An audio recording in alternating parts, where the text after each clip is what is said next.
Hello. चलो शुरू करें। तो आज का टॉपिक है old and new religion. Old and new religion, ठीक है। चलो, old and new religion. Old and new religion. Old and new religion. एक मिनट रुक जाओ बेटा।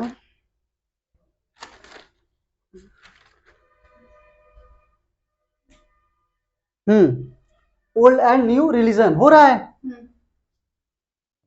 ओल्ड एंड न्यू रिलीजन, ठीक है। चलो, तो अब ये ओल्ड एंड न्यू रिलीजन मतलब, ओल्ड का मतलब तो हो गया पुराना, ओल्ड का मतलब न्यू मतलब, बहुत बढ़िया बेटा। और रिलीजन मतलब धर्म। मेन फंडा यही है, मेन फंडा रिलीजन। अब राजाएं बदल रही हैं, राजा तो बदल रहा है ना समय के साथ साथ। एरिया बदल रहा है, इकोनॉमिक्स बदल रहा है, सोसाइटी बदल रहा है, सब कुछ बदलाव हो रहा है। तो धर्म क्यों नहीं बदलेगा? धर्म भी बदलेगा। जब सब बदल रहा है तो धर्म क्यों नहीं बदलेगा? धर्म भी बदलेगा। लेकिन धर्म का मतलब क्या होता है ये समझिए।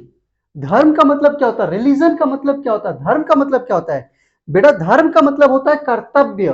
धर्म का मतलब सिर्फ वो नहीं होता है कि पूजा पाठ कर रहे हैं या देवी देवता को मान रहे हैं, वो धर्म की बात नहीं कर रहे हैं हम।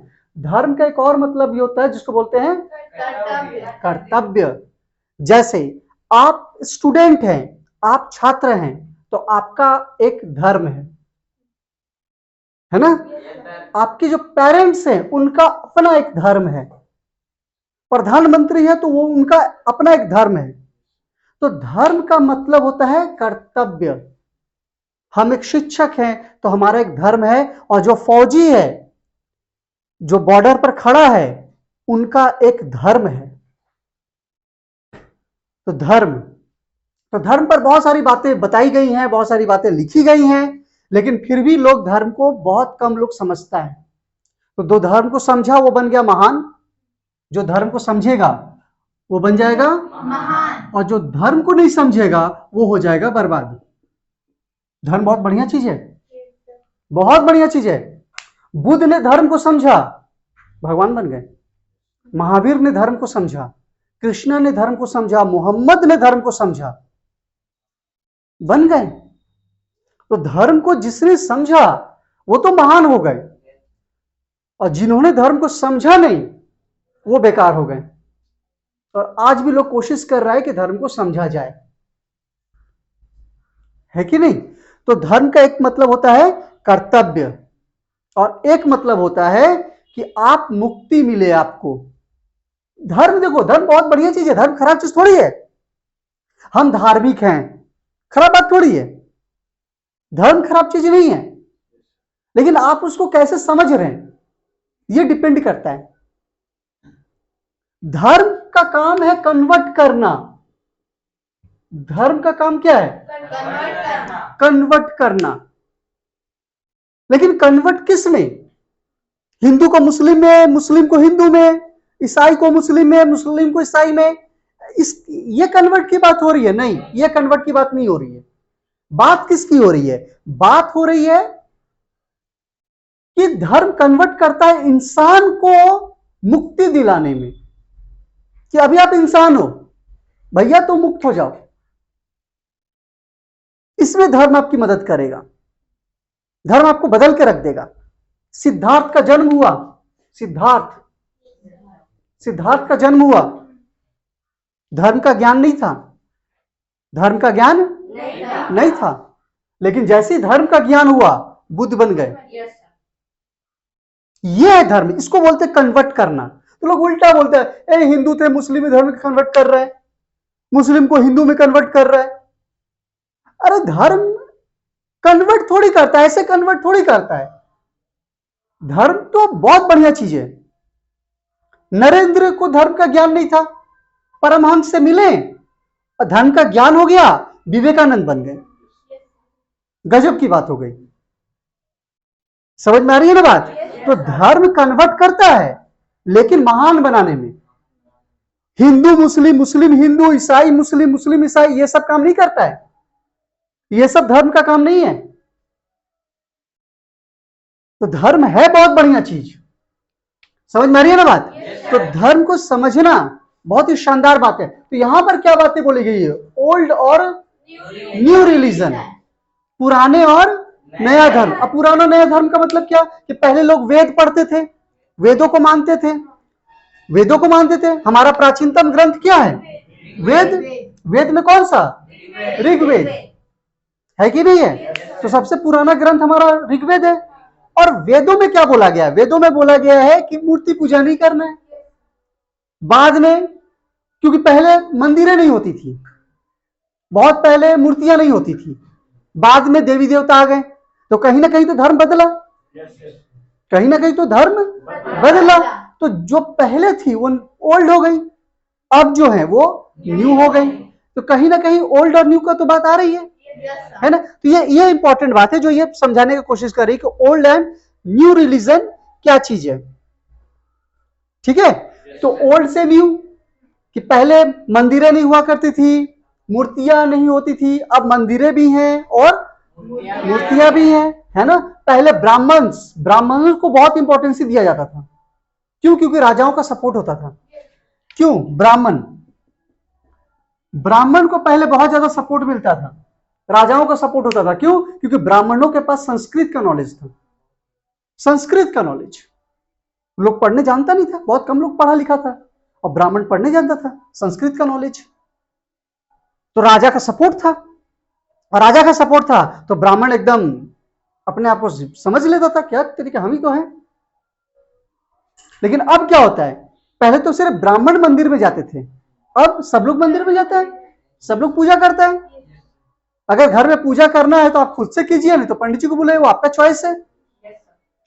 खुद से भी कर सकते हैं भाई, मेरा मन कर हम पंडित जी को नहीं बुलाएंगे, खुद से करेंगे, मेरा चॉइस है। लेकिन पहले क्या होता था? पहले मतलब पूजा का मतलब होता था ब्राह्मण, मंदिर का मतलब हो जाता था ब्राह्मण। आज भी है, ऐसा नहीं कि आज नहीं है, आज भी है।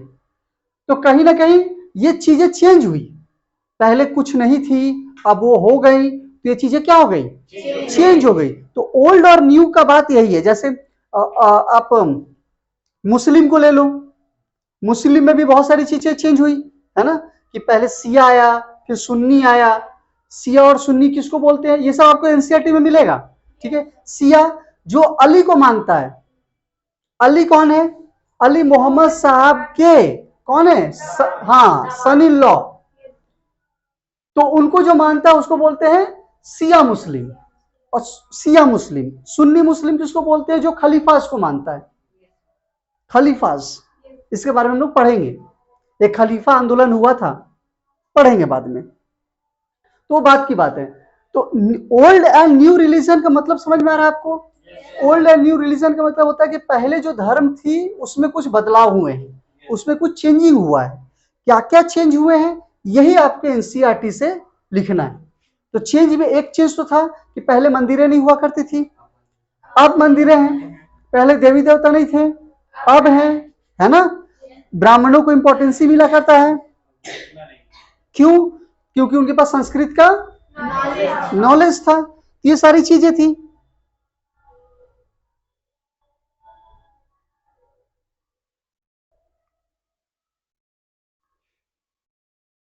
समझ में आ रही है बातें? इसके बाद अगर इंपॉर्टेंट की बात करें तो बहुत शानदार बात क्या है, कि पहले इसको लिख लीजिए आप, जो 2-3 पॉइंट आपको समझ में आया है।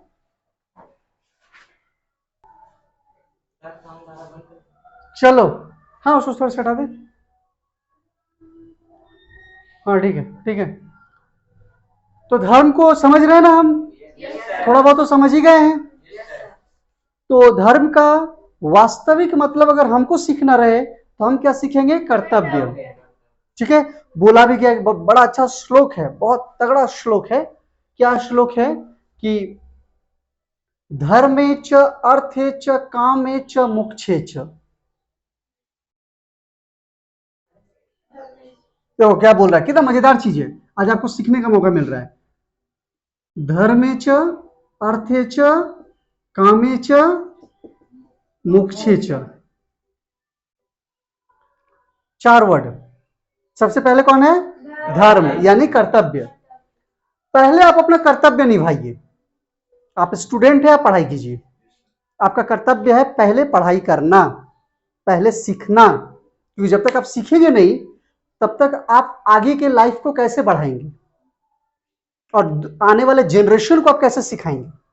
जब आप खुद ही नहीं सीखे हुए रहेंगे, खुद के अंदर काबिलियत नहीं होगा, तो आने वाले जनरेशन को आप कैसे सिखाएंगे?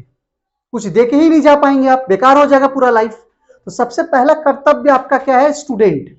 इसीलिए जब जब बच्चा जन्म लेता है ना, और जैसे ही उसके पास दिमाग आता है, सबसे पहले उसको पढ़ाया जाता है। क्यों? ताकि वो अपना कर्तव्य समझ ले। तो पहला काम क्या है? धर्म। धर्म मतलब कर्तव्य। तो आपका धर्म अलग है, हमारा धर्म अलग है। मेरा काम है आपको ईमानदारी से हर चीज को बहुत बारीकी से सिखाना, और आपका काम है पूरी ऑनेस्टी के साथ सीखना। ये दोनों का कर्तव्य है। ठीक? तो कर्तव्य हो गया, और जब कर्तव्य पूरा हो जाए तब बारी किसकी आती है? अर्थ की। अर्थ मतलब मनी, इकोनॉमी। तब आप नौकरी कीजिए, पैसा कमाइए, लेकिन कर्तव्य को पूरा करके। आप पैसा कमाइए, धन कमाइए, नौकरी कीजिए, अपनी इकोनॉमिक को ठीक कीजिए, लेकिन कर्तव्य को पूरा करके। ठीक? और जब आप धन कमाने लगे, जब आप नौकरी करने लगे, आपके पास काबिलियत आ जाए, तब आता है काम। काम का मतलब हो गया मौज मस्ती करना। तब आप एंजॉय करें, जो बोलते हैं ना लाइफ को एंजॉय करो, तब आप एंजॉय करें। और जब आप एंजॉय करेंगे तब आपको पता चलेगा कि मोक्ष क्या होता है और मोक्ष कैसे मिलता है। तो बड़ा सुंदर एक श्लोक है, धर्मे च अर्थे च कामे च मोक्षे च। तो बहुत शानदार चीज है। तो समझ में आ गया आपको? तो ये चीज है। तो ये कुछ चीजें हैं जो धर्म टॉपिक चल रहा है, तो आपको बता दें, पता चल जाएगा। क्या लुकी है? ठीक है ना? समझ में आ गया ना? हो गया। अभी आप कर्तव्य निभाइए, फिर अर्थ पे काम कीजिएगा, फिर सब समय पर होगा। ठीक है? तो इस पर एक अच्छा सा नोट्स बना लेना। ठीक है? कल हम इस नोट्स को चेक भी करेंगे। ठीक है? कि एनसीईआरटी को बारीकी से पढ़ के नोट्स बना लेना। ठीक? चलो भाई।